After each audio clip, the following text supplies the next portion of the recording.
Best पतपेढी निवडणुकीमध्ये शशांक राव यांचं पॅनल विजय, ठाकरे बंधूंचा निवडणुकीत दारुण पराभव। मुंबईत पहाटेपासून पावसाची रिपरिप, लोकलचाही वेग मंदावला। मध्य आणि पश्चिम रेल्वे अर्धा तास तर हार्बर लोकल सेवा 15 ते 20 मिनिटं विलंबानं।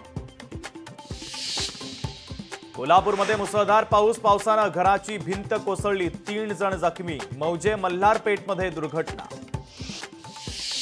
कोल्हापूरच्या पंचगंगा नदीनं इशारा पातळी ओलांडली, पंचगंगेची पाणी पातळी आता 40.2 फुटांवर।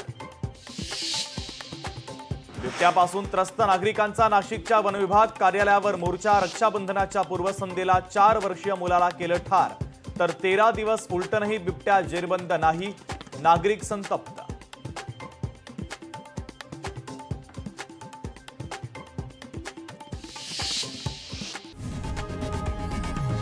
लोकशाही मराठी ऐका, पहा, जागरूक रहा।